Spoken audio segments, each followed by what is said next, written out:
ఏ ఒక్క సబ్జెక్టులోనూ కనీస ప్రాథమిక సామర్థ్యాలు చూపడం లేదు. ఈ తెలంగాణ ఎడ్యుకేషన్ మీద 2021లో నేషనల్ అచీవ్మెంట్ సర్వే చేస్తే 3వ తరగతి మరియు 5వ తరగతిలో చదువుకుంటున్న 75% మంది విద్యార్థులు ఏ సబ్జెక్టులో ఎనీ సబ్జెక్ట్ వాళ్ళు చదువుకున్న దీంట్లలో ప్రాథమిక సామర్థ్యాలు కూడా చూపడం లేదు అధ్యక్ష.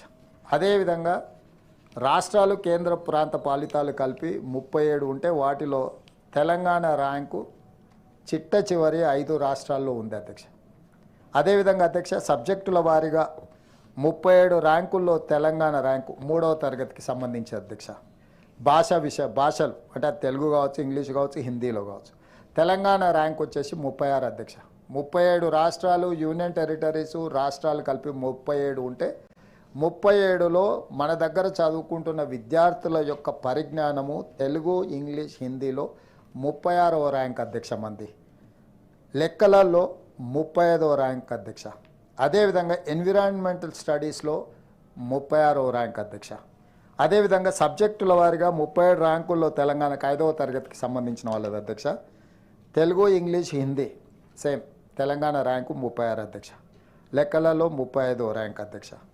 ఎన్విరాన్మెంట్ స్టడీస్లో కూడా 36వ ర్యాంక్ అధ్యక్ష.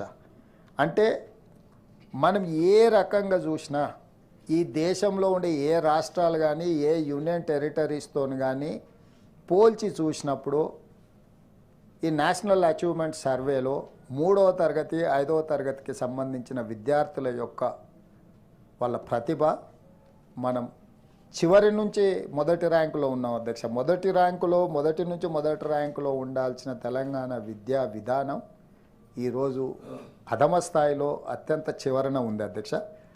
ఇది ఒక ప్రభుత్వాల బాధ్యతనో లేకపోతే గతంలో ఉన్న ప్రభుత్వం బాధ్యతనో లేకపోతే ఉమ్మడి రాష్ట్రంలో సీమాంధ్ర పాలకుల బాధ్యతనో మనం రాజకీయపరమైన ఆరోపణలు చేయడానికి ఏమైనా ఉపయోగపడుతుందేమో కానీ మనము నిజంగా భవిష్యత్ ప్రణాళికలు వేసుకోవాలంటే ఇది ఉపయోగపడదు అధ్యక్ష. అదేవిధంగా అధ్యక్ష 3వ తరగతిలో ఉండి 2వ తరగతి పుస్తకాలు చదివించే దాంట్లో అంటే పిల్లలేమో 3వ తరగతిలో వాళ్ళకి 2వ తరగతి పుస్తకాలు ఇచ్చి చదువురా అంటే దాంట్లో వాళ్ళు చదవగలిగిన వాళ్ళు 2018లో 18.1%, 2022లో 5.2%, 2024లో 6.3%. పిల్లలు చదువుకుంటున్నదేమో 3వ తరగతిలో వాడికి 2వ తరగతి పుస్తకం ఇచ్చి చదవరా అంటే 18లో 18.1% ఉంటే 22కి వచ్చేవరకల్లా 5.2%కి పడిపోయింది, 24కి వచ్చేవరకల్లా 6.3% ఉండిపోయింది అధ్యక్ష. అదేవిధంగా 5వ తరగతిలో ఉండి కనీసం 2వ తరగతి పుస్తకాలను 3లోనోడు 2ది సమస్య ఉండొచ్చు కానీ 5వ తరగతిలో ఉన్నోడికి 2వ తరగతి పుస్తకాలు ఇచ్చే చదువురా అంటే 2018లో 43.6%, 2022లో 31.7%, 2024కి వచ్చేవరకల్లా 31.5% అధ్యక్ష. అదేవిధంగా లెక్కలకు వద్దాం అధ్యక్ష. చదువు ఇది పక్కన పెడితే లెక్కల విషయానికి వస్తే 3వ తరగతిలో ఉండి కనీసం 2వ తరగతి లెక్కలన్నా చేయరా అని చెప్తే 2018లో వాళ్లకు 34.5%, 2022లో 28.7%, 2024కి వచ్చేవరకల్లా 31% అధ్యక్ష. అంటే 3వ తరగతిలో ఉండి 2వ తరగతి లెక్కల విషయం. అదేవిధంగా 5వ తరగతిలో ఉండి 2వ తరగతి లెక్కలనే చేయగలుగుతారేమో అని చూస్తే దాంట్లో శాతం అధ్యక్ష 2018లో 48.7%, 2022కి వచ్చేవరకల్లా 44.6%, 2024కి వచ్చేవరకల్లా 41.1% అధ్యక్ష. అంటే రోజుకి మన యొక్క విద్యార్థుల యొక్క ప్రతిభ ఉన్న తరగతిలో ప్రతిభ గురించి పక్కన పెట్టండి అధ్యక్ష. 5వ తరగతిలో ఉన్నోని 2వ తరగతి పుస్తకాలు ఇస్తే కూడా మన ప్రభుత్వ పాఠశాలల్లో ప్రధానంగా ఈ పరిస్థితి ఉన్నది అధ్యక్ష. అదేవిధంగా 3వ తరగతిలో ఉన్న వారిలో 16% మంది పిల్లలు మాత్రమే సక్రమంగా పాఠ్య పుస్తకాలను చదవగలిగారు.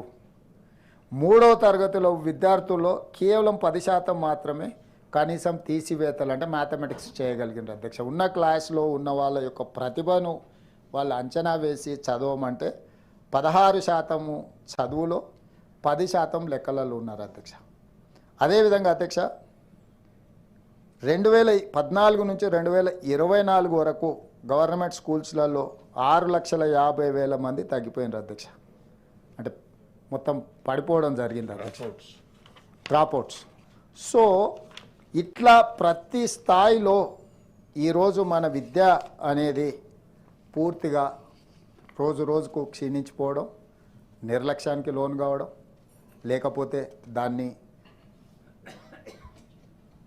ఆధునీకరించడానికో లేకపోతే దాన్ని మనం బాగు చేయడానికో చేస్తున్న ప్రయత్నాలు ఏం పెద్దగా ఆశాజనకంగా కనిపించడం లేదు అధ్యక్ష. ప్రయత్నాలు చేసిండ్రా చేయలేదా అనే విశ్లేషణ కంటే వాటి వల్ల వచ్చిన ఫలితాలు మాత్రం ఆశాజనకంగా లేవు అధ్యక్ష.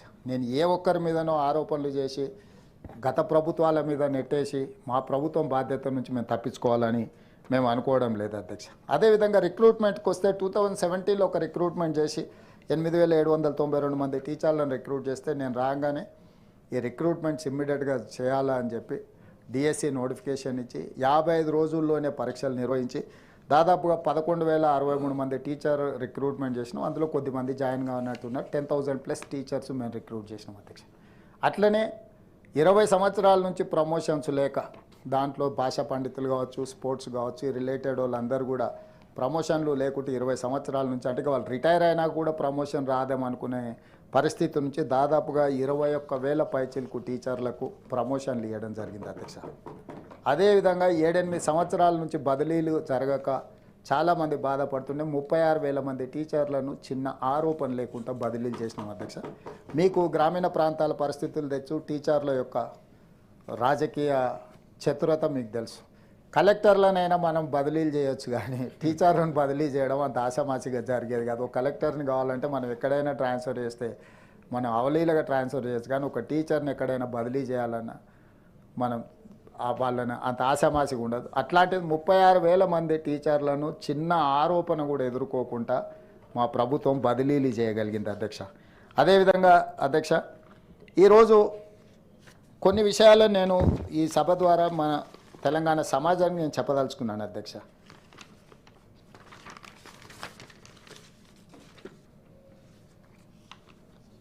మన దగ్గర తెలంగాణ రాష్ట్రంలో సబ్జెక్ట్ టు కరెక్షన్ నాకున్న సమాచారం మేరకు number of government and local body schools 26,106, number of students 16,86,343 మంది విద్యార్థులు ఉన్నారు. మన స్కూల్ ఎడ్యుకేషన్ బడ్జెట్ మనం పెట్టుకున్నది 19,341 కోట్ల రూపాయలు అధ్యక్ష.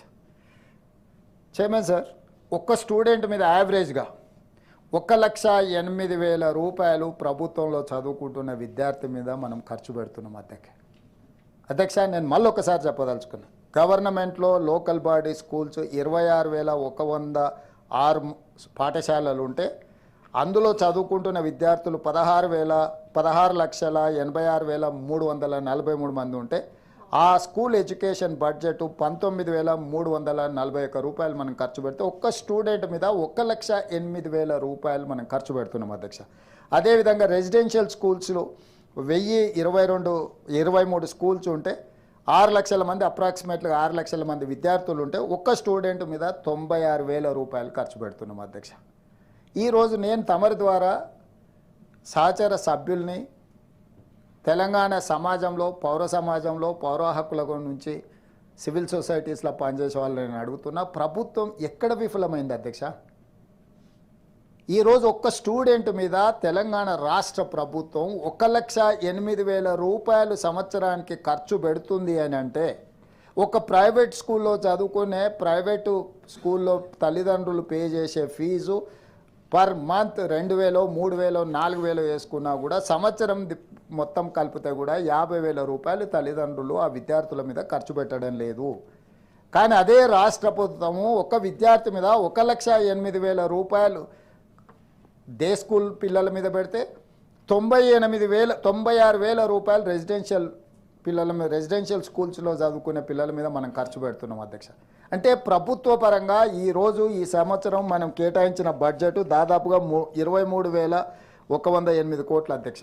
బడ్జెట్లో 8% ఈసారి కేటాయించినారు అధ్యక్ష. విద్యకు అత్యధిక ప్రాధాన్యత ఇవ్వాలని బడ్జెట్లో 8% కేటాయించి యావరేజ్ ఒక స్టూడెంట్కు 1,00,000 రూపాయల సంవత్సరానికి ఈరోజు మనం ఖర్చు పెట్టినా మన విద్యార్థుల యొక్క విద్యా ప్రమాణాలు ఇంతగా పడిపోవడానికి కారణం ప్రభుత్వాలే కాదు, తెలంగాణ సమాజం కూడా బాధ్యత తీసుకోవాల్సిన అవసరం ఉన్నది.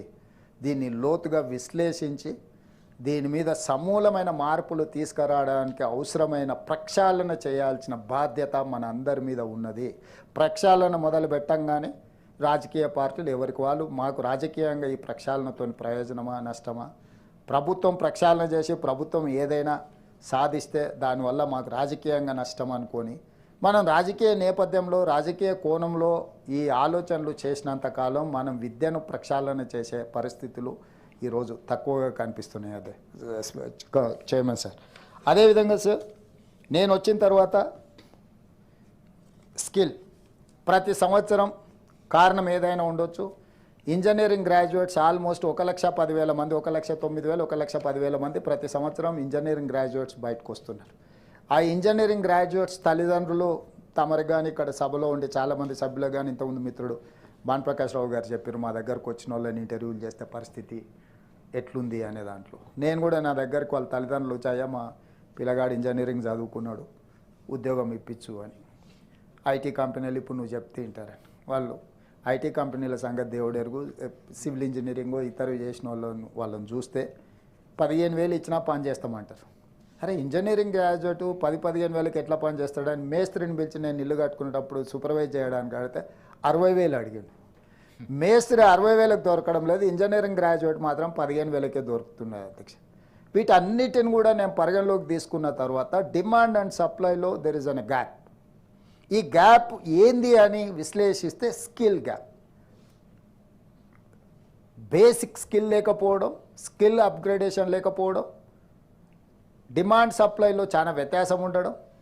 విద్యార్థులు ఉన్నారు కానీ అవసరమైన మేరకు ఆ ఇన్స్టిట్యూషన్స్లో వాళ్ళే మాకు ఎవరు దొరకడం లేదని వాళ్ళు చెప్తా ఉన్నారు అధ్యక్ష. ఇవాళ చాలాసార్లు మనోళ్ళు అంటున్నారు మా దగ్గర ఒడిశా నుంచి వచ్చిండ్రు, లేకపోతే మా దగ్గర బీహార్ నుంచి వచ్చిర్రు, తెలంగాణ ఎంతో అభివృద్ధి సాధించింది. అధ్యక్ష, తెలంగాణ అభివృద్ధి సాధించడంతో ఒరిస్సా, బీహార్, రాజస్థాన్ వాళ్ళందరూ మన దగ్గరికి రావడం లేదు. మన దగ్గర ఉన్న పిల్లలకు నైపుణ్యం లేక రోడ్ల మీద తిరుగుతున్నారు. నైపుణ్యం ఉన్నోడు ఇతర రాష్ట్రాల నుంచి తెలంగాణకు వచ్చి పని చేసుకుంటున్నాడు అధ్యక్ష. దీనికి తెలంగాణ సాధించిన అభివృద్ధి కాదు అధ్యక్ష. ఐఎమ్ సారీ టు సే, మనం నిర్లక్ష్యం వహించడం వల్ల మన పిల్లలకు నేర్పించాల్సిన సాంకేతిక నైపుణ్యాన్ని నేర్పించకపోవడం వల్ల ఈరోజు సమాజం అవసరాలకు తగ్గట్టుగా మన విద్యార్థులు అప్గ్రేడ్ చేసుకోకపోవడం వల్ల ఈరోజు మనమేం నిరుద్యోగులుగా మనమున్నాము. ఇతర రాష్ట్రాల నుంచి మన దగ్గరకు వచ్చి, దీనికి సింపుల్ ఉదాహరణ అధ్యక్ష, అమెరికాలో అన్నిట్లలో సిలికాన్ వ్యాలీ నుంచి అన్ని దగ్గరలో మనమే ఉన్నామంట. అమెరికాలో పాపులేషన్ లేక కాదు అధ్యక్ష, అమెరికాలో 35 కోట్ల పైన జనాభా ఉన్నారు. అమెరికన్స్ చదువుకోవాల్సిన చదువు సరిగ్గా చదువుకోకపోవడం వల్ల మన దగ్గర చదువుకున్న వాళ్ళు అమెరికాకి వెళ్ళి వివిధ సంస్థలకు సీఈఓలు అవుతున్నారు. సో అట్లనే తెలంగాణ సమాజంలో ఉన్న వాళ్ళు నేర్చుకోవాల్సిన సాంకేతిక నైపుణ్యం నేర్చుకోకపోవడం వల్ల, సారించాల్సిన దృష్టి సారించకపోవడం వల్ల ఈరోజు క్రమంగా మనం అవకాశాలను కోల్పోయి ఇతర రాష్ట్రాల నుంచి మన అవకాశాలను అందిపుచ్చుకునే పరిస్థితి ఈరోజు తెలంగాణ రాష్ట్రంలో ఉత్పన్నమైంది. దీన్ని సీరియస్ కన్సర్న్ కింద మనం చూడాల్సిన అవసరం ఉంది. అంటే ఇది వస్తున్న ఒక సీరియస్ చేంజ్. ఈ సీరియస్ చేంజ్ అనేది ఎక్కడికి దారితీస్తుందో నాకు తెలియడం లేదు. ఇది అలార్మింగ్ స్టేజ్ అదే స్పీకర్ సార్. సో ఈరోజు మనము ఏ రకంగా అయినా దీన్ని ఏదో రకంగా దారిలో పెట్టుకోవాల్సిన బాధ్యత మన అందరి మీద ఉన్నది. అందుకే ఈరోజు యంగ్ ఇండియా స్కిల్స్ యూనివర్సిటీని తెలంగాణ రాష్ట్రంలో ఈ upgradation of skills, introduction of skills వీటన్నిటిని చేయడం కోసమే ఎనీ ప్రభుత్వం యూనివర్సిటీ కింద మనం తీసుకుంటే మన దగ్గర ఆల్రెడీ ఇంతకుముందే మంత్రివర్యులు దామోదర రాజనరసింహ గారు చెప్పారు 12 యూనివర్సిటీలు ఉన్నాయి. ఉస్మానియా, కాకతీయ, ఒకప్పుడు పివి నరసింహారావు, జయపాల్ రెడ్డి గారు, గద్దర్ లాంటి వాళ్ళను, లేకపోతే కూర రాజన్న లాంటి వాళ్ళని అందించిన సామాజిక చైతన్యం కలిగిన వాళ్ళను, లేకపోతే సైంటిస్టులను, ఇంజనీర్లను, దేశానికే ఒక గొప్ప పేరు తెచ్చిన 100 సంవత్సరాల చరిత్ర కలిగిన ఉస్మానియా యూనివర్సిటీలు, విప్లవ పోరాటాలకు వేదికైన కాకతీయ యూనివర్సిటీలు ఎంతోమందిని మేధావులను అందించినాయి అధ్యక్ష మన దగ్గర. Okay doctor. సో ఇట్లా చాలామందిని మన యూనివర్సిటీలు చాలామందిని దేశానికి అందించినాయి. కానీ ఈరోజు ఆ యూనివర్సిటీల యొక్క పరిస్థితులు, ఆ యూనివర్సిటీల నుంచి వస్తున్న విద్యార్థులు, అక్కడి పరిస్థితులు అన్నీ కూడా ఎట్లున్నాయో నాకంటే మీకు ఎక్కువ తెలుసు స్పీకర్స్. అందుకే ఈరోజు గవర్నమెంట్లో ఇంకొక స్కిల్స్ యూనివర్సిటీని మొదలుపెట్టిన 12 బదులు 13 అయితే నెంబర్ పెరుగుతుంది తప్ప దాంట్లో నాణ్యత మీద నమ్మకం లేకపోవడం వల్ల ఆ young India skills university young India ఎందుకు పెట్టినామంటే 1921 యంగ్ ఇండియా అనే ఒక పత్రికను మహాత్మా గాంధీ గారు నడిపించి స్వతంత్ర ఉద్యమాన్ని ఆ పత్రిక ద్వారా ప్రచారంలోకి తీసుకొచ్చారు. యంగ్ ఇండియా అనేది మహాత్మా గాంధీ గారి యొక్క ఒక క్రియేషన్. ఆ మహాత్మా గాంధీ గారిని స్ఫూర్తిగా తీసుకొని ఈరోజు తెలంగాణలో విద్యా ప్రమాణాలను పెంచడానికి సాంకేతిక నైపుణ్యాన్ని అందించడానికి ప్రారంభించిన స్కిల్స్ యూనివర్సిటీకి యంగ్ ఇండియా స్కిల్స్ యూనివర్సిటీ అని పెట్టుకున్నాం చైర్మన్ సార్. దానికి Mahindra and Mahindra group of companies chairperson Anand మహేంద్రాని మనం యూనివర్సిటీకి మనం చైర్పర్సన్గా పెట్టుకున్నాం. బోర్డ్ ఆఫ్ డైరెక్టర్స్ కూడా ఇమినెంట్ పర్సనాలిటీస్, ఈ దేశంలోనే వ్యాపారంలో అన్ని రకాలుగా రాణించిన వాళ్ళని రెడీ ల్యాబ్స్ కావచ్చు, అపోలో కావచ్చు, ఇట్లాంటి పెద్ద పెద్ద కంపెనీలు. దేవయ్య గారు అని యుఎస్లో మన వరంగల్ వాసి ఒక దళిత సామాజిక వర్గం నుంచి అమెరికాకి వెళ్ళి అమెరికాలోనే వేల కోట్ల రూపాయలు, వాళ్ళ పిల్లలు అయితే ఇంకా అన్లిమిటెడ్ అంటే బిలియనియర్స్. అంటే యూఎస్లో కొద్దిమంది ఇన్సూరెన్స్ కంపెనీలు ఇతర డాక్టర్స్ కమ్యూనిటీ నుంచి తీసుకుంటే they are billionaires, the build empire in US. అట్లాంటి అతను కూడా ఈ బోర్డులో మనం తీసుకొచ్చి మన వరంగల్ వాసిని కూడా ఒక దళిత సామాజిక వర్గం నుంచి చైతన్యం ఉండి సోషల్ కన్సర్న్ ఉన్న అతను కూడా బోర్డ్ ఆఫ్ డైరెక్టర్స్ కింద వీళ్ళందరినీ తీసుకొచ్చి దాంట్లో సిలబస్ నుంచి కరికులం నుంచి మొదలు పెడితే మొత్తం ఈ కార్పొరేట్ కంపెనీసే అక్కడ మొత్తం డిసైడ్ చేసేటట్టుగా వాళ్ళే ట్రైనింగ్ ఇచ్చి వాళ్ళే అబ్జర్వ్ చేసుకునేటట్టుగా అక్కడ ఏ సాంకేతిక నైపుణ్యాన్ని నేర్పించాలనో certificate course, diploma course, degree course, ఇంతవరకు స్కిల్స్ యూనివర్సిటీ స్కిల్స్ దీంట్లలో డిప్లొమా సర్టిఫికేట్లే ఇచ్చేది. డిప్లొమా సర్టిఫికేట్ ఇస్తే ఫర్దర్గా వాళ్ళు పీజీలు చదువుకునేటప్పుడు ప్రాబ్లం అయింది కాబట్టి చాలామంది అందులో చేరేవాళ్ళు కాదు. ఇతర దేశాలకు వెళ్ళాలనుకుంటే గ్రాడ్యుయేట్ అయిన వాళ్ళని పీజీల కోసం మాత్రమే ఇతర దేశాలకు F1 వీసాలు వస్తాయి కాబట్టి అక్కడ డిగ్రీ సర్టిఫికేట్ కూడా ఇచ్చే విధంగా యూనివర్సిటీని ఒక దేశంలోనే ఒక బెస్ట్ మోడల్ కింద మనం యంగ్ ఇండియా స్కిల్స్ యూనివర్సిటీని మనం ప్రారంభించుకొని దాని చైర్పర్సన్గా ఆనంద్ మహేంద్ర అని పెట్టుకున్నాం. మహేంద్ర అండ్ మహేంద్ర కంపెనీస్ మీకు తెలుసు చైర్మన్ సార్. వాళ్ళ మహేంద్ర యూనివర్సిటీ కూడా మీకు ఇక్కడ తెలుసు ఎంత సక్సెస్ స్టోరీ ఉన్నదో మహేంద్ర యూనివర్సిటీ. సో ఆ యూనివర్సిటీని పెట్టడం ద్వారా ప్రారంభించడం ద్వారా తెలంగాణలో ఈ మొత్తం ఫిలాసఫీనే రీడూ చేసినాం చైర్మన్ సార్. సో మనం అందులో కార్పస్ ఫండ్ ఒక 600 crores క్రియేట్ చేసి ఒక 60 acres ఫ్యూచర్ సిటీలో ల్యాండ్ అలాట్మెంట్ చేయడమే కాకుండా ఒక 300 crores తోని ఆ క్యాంపస్ కన్స్ట్రక్ట్ చేసి వాళ్ళకు ఒక 600 crores కార్పస్ ఫండ్ క్రియేట్ చేసి వాళ్ళ బ్యాంక్లో పెడితే వాళ్ళు ప్రతిసారి నిర్వహణ కోసం ప్రభుత్వం దగ్గరకు వచ్చి నిధుల కోసం ఇప్పుడు చిన్న రబ్బర్ పెన్సిల్ కొనుక్కోవాలన్నా యూనివర్సిటీ గ్రాంట్స్, యూజీసీ గ్రాంట్స్ రాకపోవడం, స్టేట్ గవర్నమెంట్ బడ్జెట్ ఇవ్వకపోవడం వల్ల ఈ సంవత్సరం పెన్ను పేపర్ కొనాలంటే 3 సంవత్సరాల తర్వాత శాంక్షన్ ఇస్తున్నాం చైర్మన్ సార్. ఇట్లాంటి పరిస్థితుల నుంచి ఓవర్కమ్ కావడానికి వాళ్ళకు ఒక 600 కోట్ల రూపాయలు మనం కార్పస్ ఫండ్ క్రియేట్ చేసి ఇవ్వాలనుకున్నాం. ఆ నేపథ్యంలో భాగంగా మనం అదానీ నుంచి ఒక 100 కోట్ల కార్పస్ ఫండ్కు తీసుకుంటే రాజకీయపరమైన ఆరోపణలు మనం బయట చేసుకోవాల్సింది తీసుకెళ్ళి దానికి అతికించడంతో ఈరోజు ఆ 100 కోట్ల రూపాయలు వాపసు ఇచ్చినాం అధ్యక్ష. ఎవరికి నష్టం జరిగింది అధ్యక్ష? తెలంగాణలో చదువుకోవాల్సిన పేదోళ్ళ పిల్లలకు ఉచితంగా సిఎస్ఆర్ ఫండ్స్ని తీసుకున్నాం. అది ఎక్కడ ప్రభుత్వ సిస్టంలో కానీ లేకపోతే ప్రైవేట్ దీంట్లో కానీ ఎక్కడా మనం ఇచ్చేయలేదు స్పీకర్ సార్. దాంట్లో ఇంకా వాళ్ళు డీటెయిల్గా చర్చ చేయమంటే నేను చాలా విషయాలు చెప్తాను అక్కడికి వెళ్ళకుండా. సో నేను ఇక్కడ ఏమంటే విఘ్నత ప్రదర్శించాల్సిన అవసరం ఉంది. రాష్ట్ర ప్రయోజనానికి రాష్ట్రంలో ఉండే నిరుద్యోగ యువకులకు శిక్షణ నైపుణ్యం పెంచడానికి ఎనీ కార్పొరేట్ కంపెనీ ముందుకొచ్చి ఇప్పుడు మన దాంట్లో కూడా గతంలో మంత్రులుగా చేసిన వాళ్ళు చాలా సంపాదించిన సార్ వాళ్ళందరూ కూడా ముందుకు వచ్చి 100, 200, 1000 కోట్లు ఒకవేళ ఈ కార్పస్ ఫండ్కు ఉదారంగా ముందుకు వచ్చి ఇస్తే కూడా మాకేం అభ్యంతరం లేదు అధ్యక్ష. ఆ విజ్ఞప్తి కూడా చేస్తున్నా. గతంలో సాగునీరు అవి ఇవి ఎంఏయుడి మంత్రులు చేసిన వాళ్ళు ఎవరైనా పెద్ద ఎత్తున దీనికి ఫండ్స్ ఇచ్చినా కూడా మాకేం అభ్యంతరం లేదు అధ్యక్ష. అయితే దీంట్లో నా సూచన ఏంటంటే ఈరోజు సమాజానికి, ఈరోజు తెలంగాణ రాష్ట్రానికి నిరుద్యోగ యువకులకు లేకపోతే విద్యా ప్రమాణాలు పెంచుకోవడానికి అవసరమైన ప్రణాళికలను రూపొందించుకోవడానికి చట్టసభల్ని వేదికలుగా చేసుకోవాలనే నా సూచన. ఈ పెద్దల సభకి ఇంకొక ప్రత్యేకత ఉంది. ఇక్కడనే టీచర్స్ రిప్రజెంటేటివ్స్ ఉన్నారు, ఇక్కడనే గ్రాడ్యుయేట్ రిప్రజెంటేటివ్స్ ఉన్నారు. మిగతా చట్టసభలలో టీచర్స్ గ్రాడ్యుయేట్స్ ఎమ్మెల్యేలుగా ఎంపీలుగా రావచ్చు రాకపోవచ్చు, కానీ ఇక్కడ మ్యాండేట్గా టీచర్ కమ్యూనిటీ నుంచి గ్రాడ్యుయేట్ పట్టభద్రుల నుంచి రిప్రజెంటేషన్ ఇక్కడ ఉన్నది. కాబట్టి వాళ్ళు they are more concern about the education and employment. చదువుకున్న వాళ్ళు ఈ చట్టసభలకు వచ్చి చదువు మీద అవసరమైన సలహాలు సూచనలు ఇస్తారు. కాబట్టి ఈరోజు ఈ సభలో ఈ చర్చను తీసుకోవాలని చెప్పి నేను నిర్ణయించుకున్న చైర్మన్ సార్. సో ఈరోజు యంగ్ ఇండియా స్కిల్స్ యూనివర్సిటీ ఒక ప్రత్యేకమైన పర్పస్కు మనం పెట్టుకున్నాం, దాన్ని ముందుకు తీసుకెళ్లాల్సిన అవసరం. అదేవిధంగా స్పోర్ట్స్, మన ఒలింపిక్స్ చూసినాం, గోల్డ్ మెడల్లో గుణిస్తున్నా. ప్రపంచంలో అత్యధిక జనాభా మన నెంబర్ 1, 140 కోట్లు దాటినాం. చైనాను కూడా మనం క్రాస్ అయినట్టున్నాం. ఇప్పుడు ప్రపంచంలో అత్యధిక జనాభా ఉన్న దేశంగా మనమే ఉన్నాం, కానీ మన దగ్గర ఏం రాలేదు. నేను మన సౌత్ కొరియా పోయినప్పుడు సౌత్ కొరియన్ స్పోర్ట్స్ యూనివర్సిటీ అని ఒక 30 ఎకరాల క్యాంపస్, పెద్దది కూడా కాదు. ఆ దేశానికి 32 మెడల్స్ ఒలింపిక్స్లో వస్తే 16 మెడల్స్ ఆ యూనివర్సిటీకి వచ్చినాయి. 16 మెడల్స్లలో ఒక అమ్మాయి 3 గోల్డ్ మెడల్స్ సాధించింది. ఆర్చరీలో ఒక అమ్మాయి, ఆ యూనివర్సిటీలో చదువుకునే ఒక అమ్మాయి ఒలింపిక్స్లో 3 గోల్డ్ మెడల్స్ సాధించింది. నిజంగా మనం వాళ్ళ నుంచి స్ఫూర్తి పొందాల్సిన అవసరం ఉంది. మనం 140 కోట్ల జనాభా ఉండి ఒక్క గోల్డ్ మెడల్ సాధించలేని భారతదేశం సౌత్ కొరియాలో ఒక అమ్మాయి సాధించిన 3 గోల్డ్ మెడల్స్ని చూసిన తర్వాత ఎక్కడో ఒక దగ్గర స్ఫూర్తి పొందాలి. ఆ స్ఫూర్తి నుంచి మన నిర్ణయాలలో మార్పు రావాలి. అందుకే తెలంగాణ రాష్ట్ర ప్రభుత్వం young India sports university and academy, sports university for education and employment, academy is for medals.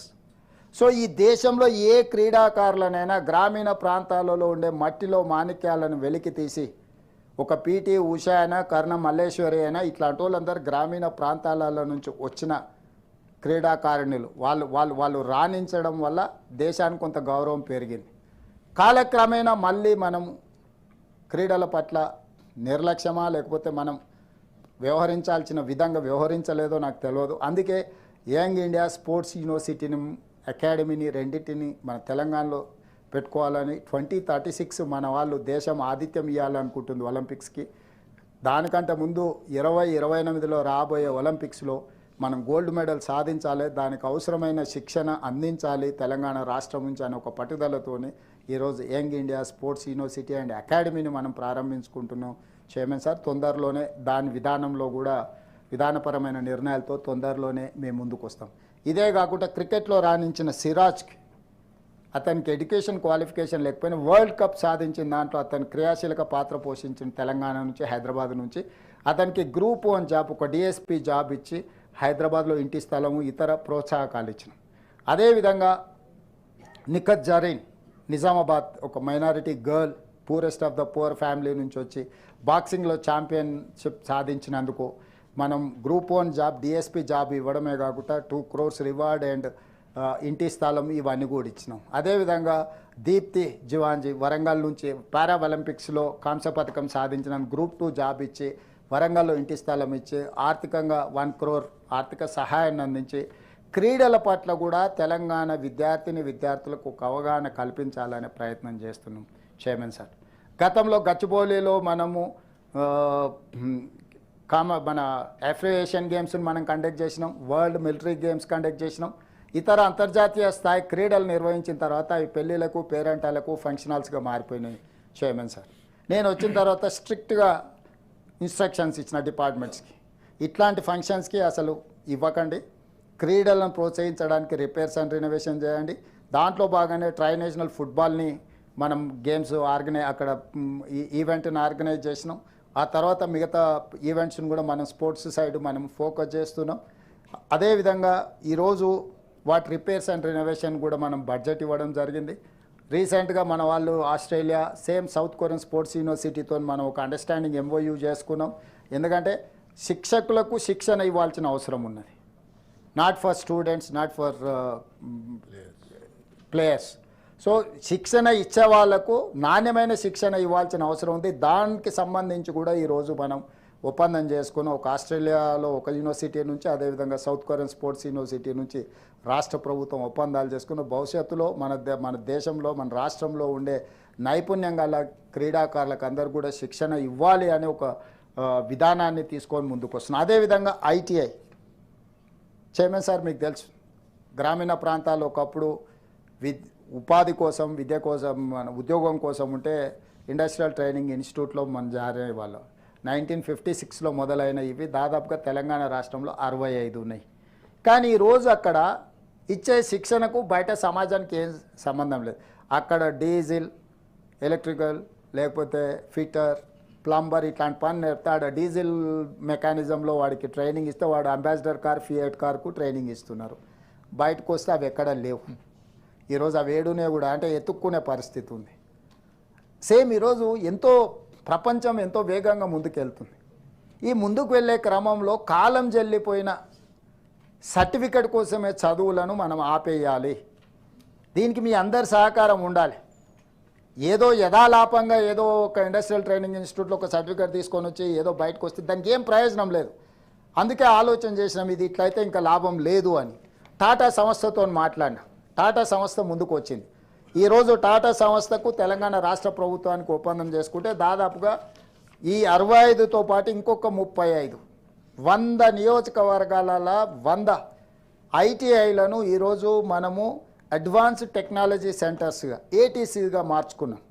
So ఒక్కొక్క ఇన్స్టిట్యూట్ మీద వాళ్ళు దాదాపుగా 10 కోట్లు, 20 కోట్లు, 30 కోట్లు ఖర్చు పెట్టి ఇప్పటికి ఒక 3,000 కోట్లు, అందులో 86% టాటా సంస్థ పెట్టుబడి పెట్టే విధంగా ఓన్లీ 14% తెలంగాణ రాష్ట్ర ప్రభుత్వం మ్యాచింగ్ గ్రాంట్ కింద పెట్టి వీటిని అప్గ్రేడ్ చేసి ఈరోజు ప్రపంచంతో పోటీ పడే విధంగా శిక్షణ ఇవ్వాలి అని ఒక ఒప్పందం చేసుకొని ఈరోజు మనం ఇనిషియేట్ చేసినాం. మల్లెపల్లిలో తొందరలోనే ఒక 4 ఐటీఐలను మనం ప్రారంభించుకోబోతున్నాం. ఇట్లా రాష్ట్రం అన్ని దగ్గరలో 100 నియోజకవర్గాలలో ఈరోజు 100 ఏటీసీలను మనం ప్రారంభించుకుంటున్నాం.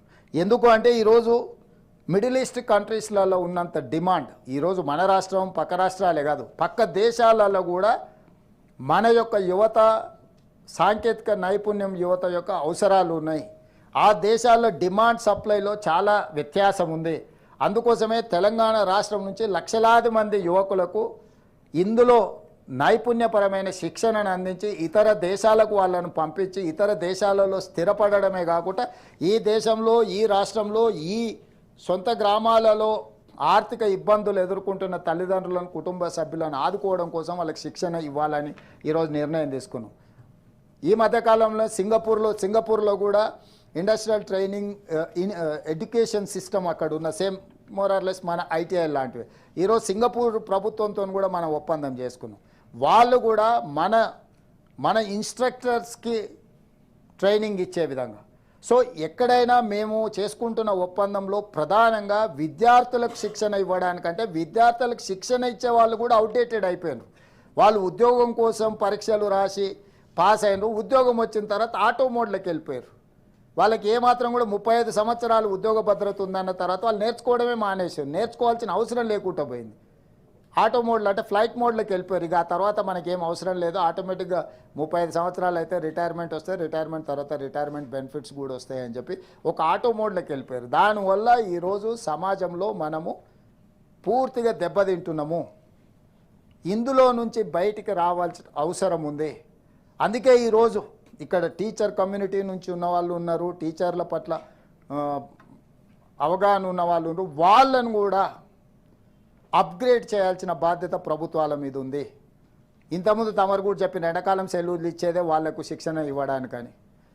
ఇప్పుడు ఎండాకాలం సెలవులే కాదు పండుగలు పబ్బాలు ఇవన్నీ తీసేస్తే 365 రోజులలో నాకు తెలిసి మరి నర్సిరెడ్డి గారు చెప్పాలా ఎన్ని రోజులు 220 దాదాపుగా 2/3 180 రోజుల. సో స్ట్రైట్గా 50% హాలిడేసే ఉన్నాయి దాదాపుగా. ప్రపంచంలో నాకు తెలిసి ఏ శాఖకి ఇన్ని సెలవులు ఉంటాయో నాకు తెలియదు.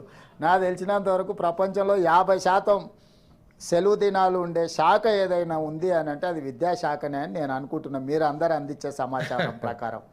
సో శాలరీస్ కూడా మీకు తెలుసు, ఈరోజు నేను చెప్పిన లెక్క ప్రకారం ఇంత బడ్జెట్ ఎక్కడికి వెళ్తుందో ఇవన్నీ కూడా నాకు సంతోషమే. ఎందుకంటే మన పిల్లలకు చదువులు చెప్పి ఈరోజు దేశ భవిష్యత్తు తరగతి గదుల్లోనే ఉన్నదని ప్రకాష్ గారు చెప్పినట్టు ఆ దేశ భవిష్యత్తును నిర్ణయించే శక్తి ఈ టీచర్ల దగ్గర ఉన్నది. వాళ్ళకి ఏమి ఇచ్చినా తక్కువనే, కానీ తిరిగి వాళ్ళు ఇవ్వాల్సిన బాధ్యత కూడా ఉన్నది అని ఆ బాధ్యతను ఈ సభ ద్వారా, ఈ చర్చల ద్వారా గుర్తు చేయాలన్నదే నా ఉద్దేశం. కాబట్టి ఈరోజు ఇదే కాకుండా స్కూల్స్లలో కూడా, అంగన్వాడీలో కూడా ఒక్కొక్క ఊర్లో పోతే రకరకాల స్కూల్స్ ఉన్నాయి.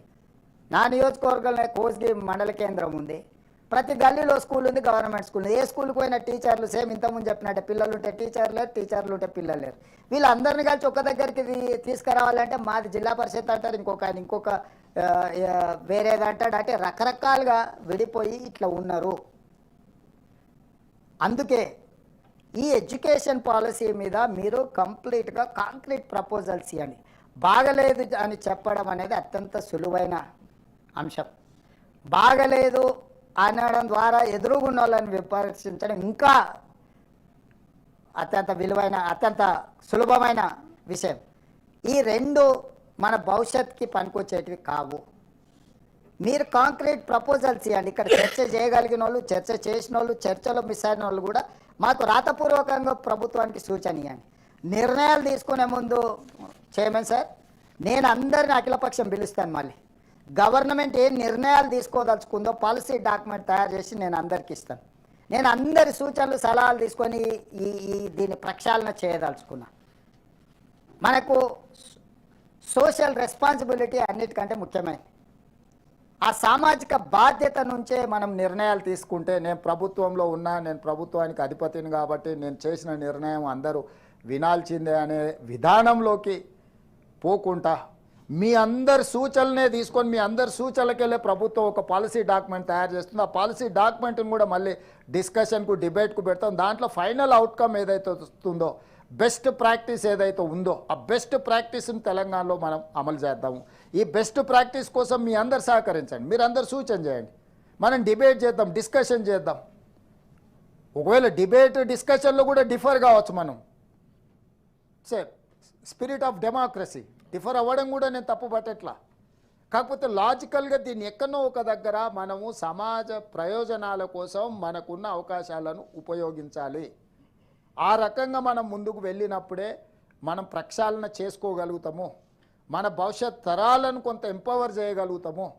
ఈరోజు మనం చేయకపోతే, ఈరోజు ఒక నిర్ణయం తీసుకోకపోతే ఇంకా ఇది ప్రక్షాళన చేయడం కష్టము. లాస్ట్ థ్రెడ్ మీద ఉన్నది, ఇక తెగిందంటే లోయలోనే పడుతుంది. ఇక్కైనా మనం మేల్కోవాలి. మనం మేల్కొని నిర్ణయాలు తీసుకోకుండా ఈ విద్యాశాఖను నిర్లక్ష్యం చేస్తే భవిష్యత్ తరాలకు మనము అన్యాయం చేసిన వాళ్ళమే కాదు, ద్రోహం చేసిన వాళ్ళమవుతాము. అందుకోసము దయచేసి సభ్యులందరినీ నేను సవినయంగా విజ్ఞప్తి చేస్తున్నా, మీ అనుభవాలను, మీ సలహాలని, సూచనల్ని మా ప్రభుత్వానికి ఇవ్వండి. ప్రక్షాళన చేయడానికి ప్రభుత్వం సిద్ధంగా ఉంది. ఎక్కడైనా ఏదైనా, ఎందుకంటే teacher communities little bit influential community. అప్పుడప్పుడు వాళ్ళు మన దగ్గరకు వచ్చి ఒత్తిడి చేస్తుంటారు, లేకపోతే రకరకాలుగా మనల్ని ప్రభావితం చేయాలనే ప్రయత్నం చేస్తారు. వాళ్ళ మంచి కోసం ఏమైనా చేద్దాం, కానీ వాళ్ళ ద్వారా విద్య కోసము, విద్యా వ్యాప్తి కోసం, విద్యను ప్రక్షాళన చేయడానికి కూడా వాళ్ళను మనం వాడాల్సిన అవసరం ఉంది. ఇందులో భాగంగానే నేను విద్యా కమిషన్తో మాట్లాడిన నాకున్న ఆలోచన ఏంటంటే, ఇన్ని రకాల స్కూళ్ళు, primary school, upper primary school, high school, junior college, అదేవిధంగా డిగ్రీ కాలేజ్, అదేవిధంగా పాలిటెక్నిక్ కాలేజ్, లేకపోతే ఐటీఐ, లేకపోతే ఇట్లా ఏవైతున్నో technical education something different from regular education. Regular ఎడ్యుకేషన్ని స్ట్రీమ్ లైన్ చేసి ఒకటే ఊర్లో 10 రకాల స్కూళ్ళు పెట్టి ప్రతి స్కూల్లో 10 మంది విద్యార్థులే ఉండి, ప్రతి స్కూల్, ఆ మధ్యలో నల్గొండలో నాకు ఊరి పేరు గుర్తులేదు కానీ 9 మంది టీచర్లు ఉండి ఒక్క స్టూడెంట్ కూడా లేరు. మన కౌన్సిలింగ్లో ట్రాన్స్ఫర్ చేయాలంటే వాళ్ళంతా రాస్తారోకో చేస్తారు. టీచర్లు ఎందుకు రాస్తారోకో నాకు అర్థం కాలేదు. ఫస్ట్ రాస్తారోకో చేస్తారు అంటే నేను ఇమ్మీడియట్గా టీవీలో బ్రేకింగ్ వస్తుంది, బదిలీల విషయంలో టీచర్లు రాస్తారోకో చేస్తున్నారు. నేను ఇమ్మీడియట్గా ఇంటెలిజెన్స్ వాళ్ళను ప్లస్ ఎడ్యుకేషన్ డిపార్ట్మెంట్ వాళ్ళని అడిగితే వాళ్ళు ఎక్కడికి పోరంటే అక్కడనే ఉంటారంట, వాళ్ళని బదిలీ చేయడానికి వీల్లేదంట సార్ అని. ఎంతమంది స్టూడెంట్స్ ఉన్నాయి, మరి ఎందుకు బదిలీ చేస్తున్నారు అనవసరంగా? అంతమంది పిల్లలు ఉంటే టీచర్లను బదిలీ చేయడం ఎందుకు అని నేను అడిగితే ఒక్క స్టూడెంట్ కూడా లేరు సార్, 9 మంది టీచర్లు అందరు అక్కడనే ఉంటామంటున్నారు సార్ అని అంటారు. ఇక దీన్ని ఎట్లా అర్థం చేసుకోవాలో, ఎట్లా చెప్పాలో నాకైతే తెలియట్లేదు. రేషనలైజేషన్ పేరు మీద స్కూళ్ళు మూసే కంటే పిల్లలు ఉన్న కాడ టీచర్లు లేరు, టీచర్లు ఉన్న కాడ పిల్లలు లేరు అంటే ఈ టీచర్లను తీసుకొచ్చి పిల్లలు ఉన్న స్కూళ్ళల్లో సబ్జెక్ట్స్ చెప్పడానికి అవసరమైన విధానపరమైన చిన్న చిన్న సవరణలు చేసుకోవాల్సిన అవసరం ఉంది. టీచర్ల సంఘాలతో కూడా నర్సిరెడ్డి గారు లాంటి వాళ్ళు మాట్లాడి ఒప్పించి ఏం చేస్తే బాగుంటుంది వాళ్ళని కూడా సలహాలు ఇవ్వమని ఉంది. మాకేం వేరే అభిప్రాయం లేదు. సో వాళ్ళందరినీ మనం ఒక నమ్మకం, వాళ్ళ నమ్మకాన్ని మనం గెలిచినప్పుడే మనం దీన్ని అన్నిటిని కూడా అమలు చేయడానికి ఉంటుంది. చైర్మన్ సార్, ఈరోజు విద్యకు అత్యంత ప్రాధాన్యత మనం ఇద్దాం. నిధుల కేటాయింపు ఒకటే సమస్యకు పరిష్కారం కాదు. సామాజిక బాధ్యత మనం అందరం తీసుకున్నప్పుడే ఇది ఇది విజయవంతం అవుతుంది. నేను ఆల్ ఐఏఎస్ ఐపీఎస్ ఆఫీసర్లకు ఒక సర్క్యులర్ పాస్ చేసిన, నెలకు ఒక్కసారైనా స్కూళ్ళల్లో వెళ్ళి ఒక రోజంతా ఉండి నైట్ హాల్ట్ అక్కడ పడుకొని ఆ పిల్లలతోనే మీరు కలిసి ఉండండి, ఆ పిల్లలతో ఇంటరాక్ట్ అవ్వండి. అక్కడ చిన్న చిన్న సమస్యలు ఏమున్నాయో మీరు పంపండి, ఇమ్మీడియట్గా గ్రీన్ ఛానల్లో ఫండ్స్ రిలీజ్ చేస్తాను. మధ్యాహ్న భోజన పథకానికి 6 నెలలు నిధులు ఇచ్చేది కాదు, ఇప్పుడు గ్రీన్ ఛానల్ చేసిన. చాలా రోజుల నుంచి వాళ్ళ డైట్ ఛార్జెస్ పెంచకపోతే 40% పెంచినాం. కాస్మెటిక్ ఛార్జెస్ పేదోళ్ళ పిల్లలు హాస్టల్స్లలో ఉండే పిల్లలకు కాస్మెటిక్ ఛార్జెస్ 200% పెంచినాం. చైర్మన్ సార్, ఇవన్నీ కూడా ప్రభుత్వ వ్యవస్థల మీద పేదలకు నమ్మకం కలగాలనే ఆలోచనతోటి ఈరోజు టీచర్ల రిక్రూట్మెంట్ నుంచి టీచర్ల బదిలీల వరకు, టీచర్ల ప్రమోషన్ల వరకు, విద్యార్థుల కాస్మెటిక్ ఛార్జెస్ నుంచి డైట్ ఛార్జెస్ వరకు మా ప్రభుత్వం వేగంగా నిర్ణయాలు తీసుకుంటుంది. కాకపోతే సంవత్సరాల కొద్ది పేరుకపోయిన సమస్యలకు ఈ వేగం కూడా సరిపోవడం లేదు. నా ఒక్కడి నిర్ణయాలు కూడా మొత్తం ప్రక్షాళన చేస్తుందని నేను భావించడం లేదు. దీన్ని మొత్తం ప్రక్షాళన చేసి వీటి పట్ల విశ్వాసం పెంచడమే కాకుండా మనం గౌరవం పొందాలి అని అనుకుంటే మనం అందరం కలిసికట్టుగా పనిచేయాలి. అదేవిధంగా తీన్మార్ మల్లన్న గారు ఒక సూచన చేసిండ్రు, నాకు కూడా బాగానే అనిపించింది. చర్చ కోసం పెడుతుంది, ఇంకా నిర్ణయం తీసుకోలేదు. మళ్ళీ నిర్ణయం తీసుకున్నారని దాన్ని వేరేలాగా దాన్ని ఏమంటారు పొలిటికల్ కాంట్రవర్సీ చేయకండి. లోకల్ బాడీస్ ఎన్నికలలో ఒక నిబంధన ఉంది, 2 పిల్లలని. ఇప్పుడు మన జనాభా తగ్గితే వచ్చిన సమస్యలు మనం చూస్తున్నాము. సో ఒకప్పుడు ఫ్యామిలీ ప్లానింగ్ ఇంప్లిమెంట్ చేయడానికి 2 పిల్లల నిబంధన పెట్టిండ్రు. ఈ 2 పిల్లల నిబంధన తొలగిస్తే బాగుంటుందని ఒక చర్చ జరుగుతుంది. సరే, రాజకీయ పార్టీల సూచనల మేరకు దాన్ని ఏం చేయాలనేది చూద్దాం. అయితే ఇంకొక నిబంధన పెడితే బాగుంటుందని మీతోడు సూచన చేసింది.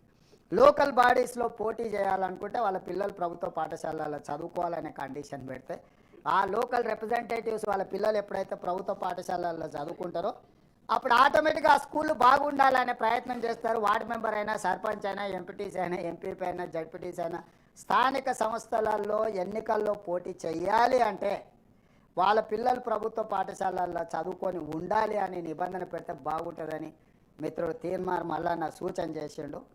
ఇది చర్చకు ఎట్లయినా సరే పర్వాలేదు, నో ప్రాబ్లం మాదు. కాకపోతే అమెరికాకు పోయి రాకుండా ఉండాలనే నిబంధన కూడా పెట్టాల్సి వస్తుంది.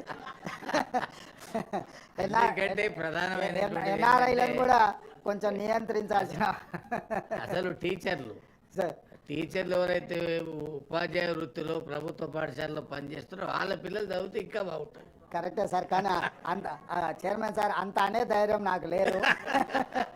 మీరందరు సూచన చేస్తే మాత్రం నిర్ణయం తీసుకోవడానికి నాకు అభ్యంతరం లేదు. కావాలంటే రాజకీయ ప్రత్యర్థులతో, ప్రజాప్రతినిధులతో మేము కొట్లాడగలం, కానీ టీచర్లతో కొట్లాడే శక్తి ఇంకా రాలేదు. కాబట్టి ఇవన్నీ కూడా అంటే చర్చ అనేది ఓపెన్ అవ్వాలనేది నా పాయింట్. టీచర్లని కాకుండా ప్రభుత్వ ఉద్యోగానికి అర్హత కూడా, ప్రభుత్వ ఉద్యోగం చేయాలనుకుంటే వాళ్ళ పిల్లలు ప్రభుత్వ పాఠశాలలో చదువుకొని ఉండాలనే నిబంధన పెడితే ఏమైనా ఉపయోగం ఉంటుందేమో. మీ అందరు కలిసి ఇది ఏది ప్రభుత్వ నిర్ణయం కాదు, నా దృష్టికి వివిధ మార్గాల ద్వారా నా దృష్టికి వచ్చిన విషయాలు ఈ సభ ముందు పెడుతున్నా. దీన్ని విస్తృత స్థాయిలో చర్చ చేయాల్సిన అవసరం ఉంది. ఎక్కడో ఒక దగ్గర మనం మనసు స్థిమితం చేసుకొని కొన్ని కఠినమైన నిర్ణయాలు తీసుకోవాలి.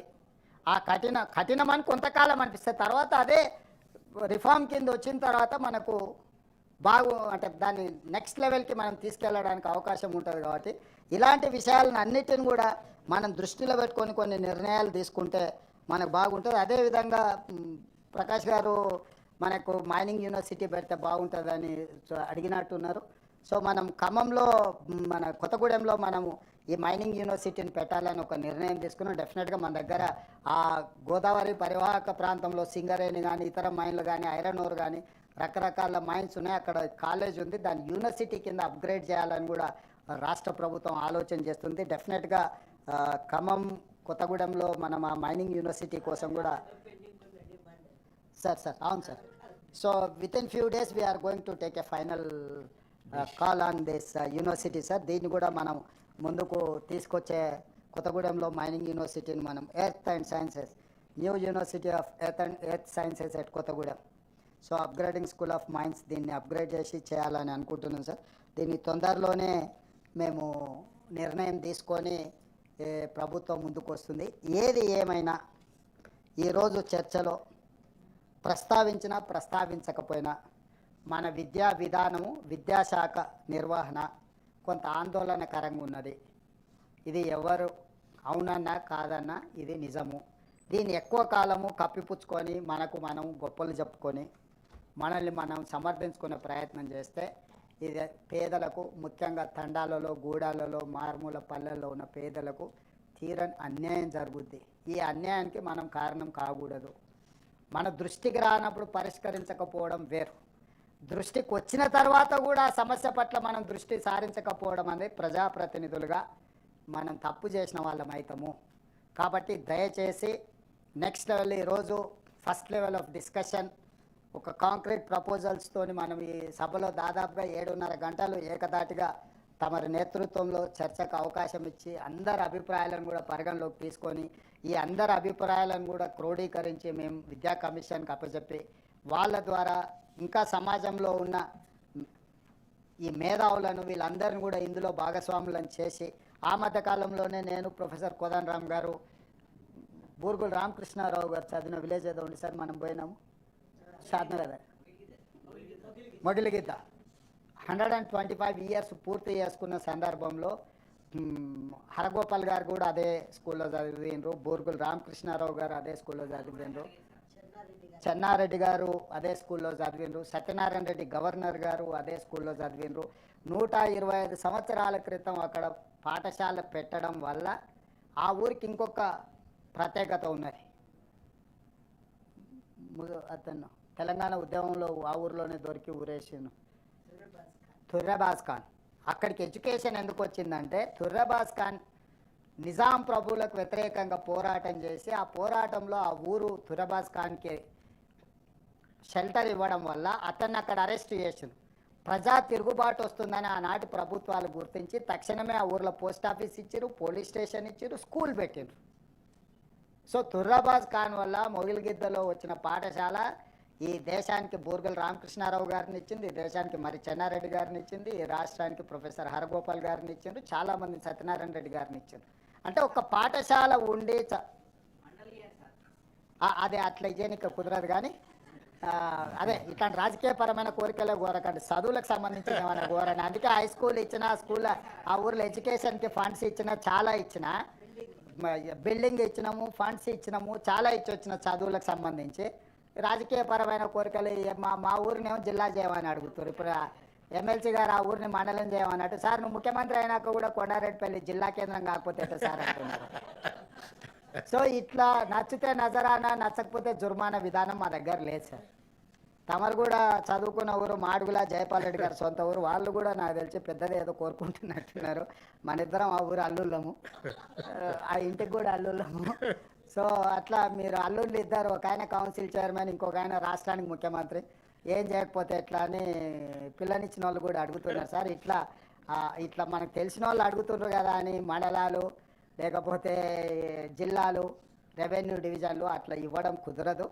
మండలాలు, రెవెన్యూ డివిజన్లు, జిల్లాలు అనేది పరిపాలన సౌలభ్యం కోసం, ప్రజలకు పరిపాలన అందుబాటులో తీసుకురావడానికి కోసమే వాడాలి తప్ప మన ఇష్టాల మీదనో లేకపోతే మనం అక్కడి నుంచి వచ్చినాం కాబట్టి వాటిని చేయాలనే విధానానికి నేను పూర్తిగా వ్యతిరేకం.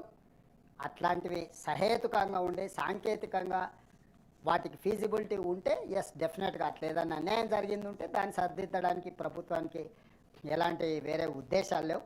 ఏది ఏమైనా ఒక మంచి చర్చకు, మంచి సూచనలకు మీరు అవకాశం ఇవ్వడం, సభ్యులందరూ కూడా పాల్గొనడం, ఇంకా ఒకరిద్దరు పేర్లు మిస్ అయిన లిస్టులో కనిపించిన వాళ్ళందరూ కూడా ఆలస్యం అవుతుందని మాట్లాడినట్టున్నారు. వాళ్ళందరి ఇష్యూస్ని కూడా దృష్టిలో పెట్టుకుంటాం, రాతపూర్వకంగా ఇవ్వచ్చు, క్లారిఫికేషన్స్ కూడా రిటర్న్లో కూడా అడగవచ్చు, రిటర్న్ రిప్లై కూడా చేస్తాం chairman sir. If it is controversy also we are there to reply, nothing is out of my this thing sir.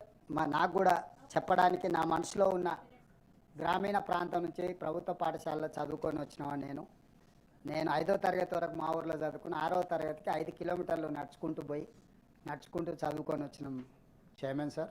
చదువు అనేది ఎంత విలువైందో, చదువు అనేది ఎన్ని అవకాశాలను అందిస్తుందో బాగా తెలిసిన వాడిని నేను. ప్రభుత్వ పాఠశాలల్లో చదువుకొని వచ్చిన, ముఖ్యంగా పేదలకు విద్య అనేది ఎంత అవసరమో గుర్తించిన వాడిని. తప్పకుండా భవిష్యత్ ఎక్స్పాన్షన్లో కూడా ఈ శాఖ నా దగ్గరనే పెట్టుకొని నేను సొంతంగా పర్యవేక్షిస్తా. ఎవ్వరికి ఎలాంటి అనుమానం లేదు. మీరు ఇచ్చే సూచనలు అన్నిటిని కూడా తూచా తప్పకుండా నేను అమలు చేయడానికి ప్రయత్నం చేస్తా. మా దామోదర్ రాజనరసింహ గారు దాదాపుగా డీటెయిల్గా రిప్లై చేసినట్టు, if there is anything clarification also we don't mind, తమరు అనుమతిస్తే ప్రభుత్వం వైపు నుంచి ఎలాంటి అభ్యంతరం లేదు చైర్మన్ సార్. Thank you. మన మైనింగ్ యూనివర్సిటీ సింగరేణిలో మైనింగ్కి అమ్మాయిలని అలౌ చేసినాం సార్ లాస్ట్ గవర్నమెంట్లో. కాకపోతే ఇంకా వాళ్ళకి సర్ఫేస్లోనే జాబ్స్ ఇస్తూ ఉన్నారు.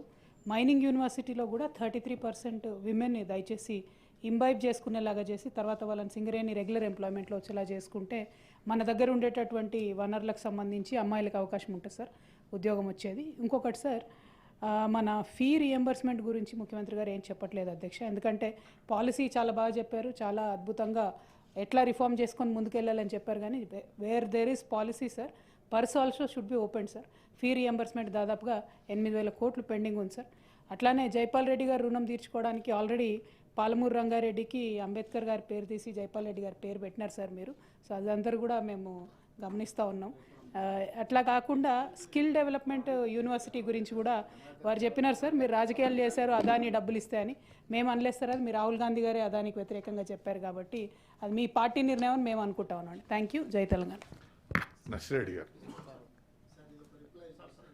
ప్లీజ్. అంబేద్కర్ పేరు మార్చింది ప్రాజెక్టు రెండింటిని వారి దృష్టిలో లేనట్టుంది. Doctor Babasaheb Ambedkar Pranahita Chevella project chairman sir Sujala Sravanthi Venkataswamy garu ఆ రోజు పట్టుబట్టి ఆ పేరు పెట్టిండ్రు.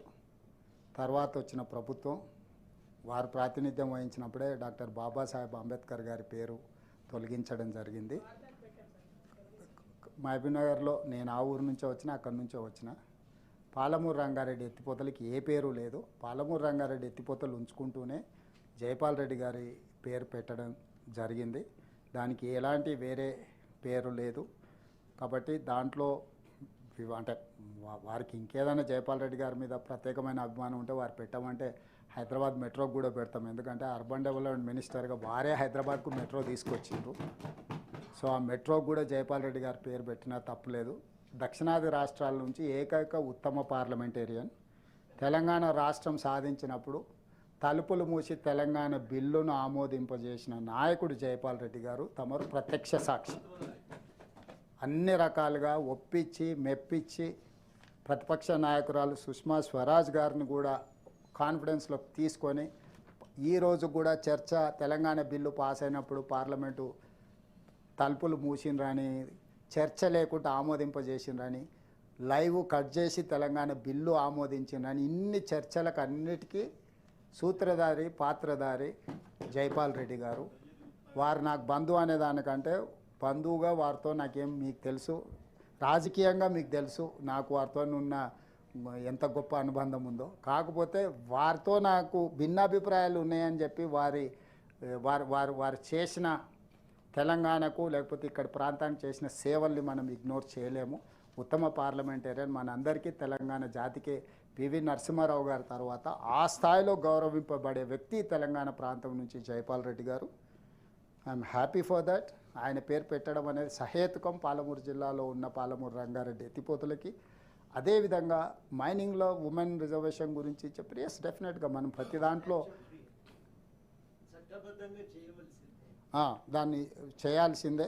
అదే కాకుండా పార్లమెంటు చట్టసభలలో కూడా మహిళలకు 33% రిజర్వేషన్ ఇవ్వాలని సోనియా గాంధీ గారు చెప్పి రాజ్యసభలో బిల్లు పాస్ చేసిండ్రు.